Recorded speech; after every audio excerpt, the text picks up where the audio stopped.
নমস্কাৰ বন্ধু বান্ধৱীসকল SK jobs update চেনেলটোলৈ পুনৰবাৰ আপোনালোকক স্বাগতম জনাইছোঁ।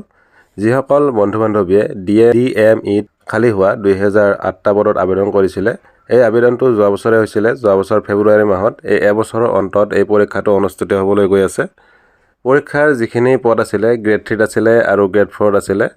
গ্ৰেড 3 আছিলে 1351টা পদ আৰু গ্ৰেড 4 আছিলে 657টা পদ।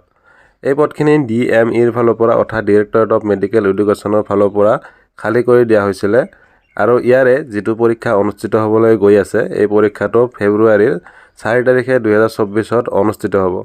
ইয়াৰে যিখিনি পদ আছিলে গ্ৰেড 3 আৰু গ্ৰেড 4, ইয়াৰে সকলোখিনি পদৰে পৰীক্ষা এতিয়া অনুষ্ঠিত নহয়।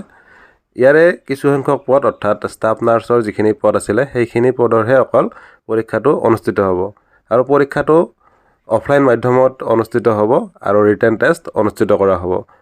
পৰৱৰ্তী সময়ত যদি ইয়াৰে ভাইভা বা ইণ্টাৰভিউ হয়, সেইটো পিছত আপডেট জনাই দিয়া হ'ব। এডমিট কাৰ্ড এতিয়া আজিৰে পৰা আপোনালোকে ডাউনলোড কৰিব পাৰিব। ডাউনলোড কৰাৰ কাৰণে DMEৰ অফিচিয়েল ৱেবছাইট ভিজিট কৰিব লাগিব। মই ডেছক্ৰিপশ্যনতো দি দিম ইয়াৰে লিংকটো। আপোনালোকে তাত গৈও এডমিট কাৰ্ডখিনি ডাউনলোড কৰি ল'ব পাৰিব। পদখিনি যদি আমি চাওঁ ক'ত ক'ত খালী হৈছিলে, নলবাৰী মেডিকেল কলেজত খালী হৈছিলে, Kokrajhar medical college and hospital খালী হৈছিলে, নগাঁও মেডিকেল কলেজত খালী হৈছিলে আৰু তিনিচুকীয়া মেডিকেল কলেজ এণ্ড হস্পিটেলত পদখিনি খালী হৈছিলে। আৰু ইয়াৰে যিটো ৰিটেন টেষ্ট অনুষ্ঠিত হ'ব বা ৰিটেন এক্সাম অনুষ্ঠিত হ'ব 4 ফেব্ৰুৱাৰী 2024ত অনুষ্ঠিত কৰা হ'ব।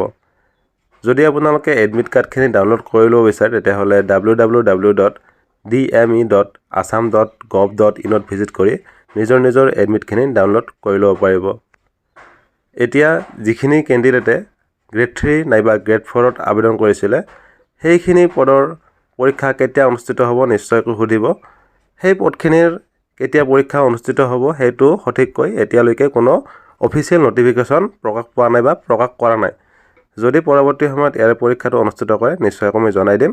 তো আজিৰ ভিডিঅ'ৰ উপস্থাপন এইখিনি আছিলে। ভিডিঅ'টো ভাল লাগিলে লাইক কৰিব। ধন্যবাদ।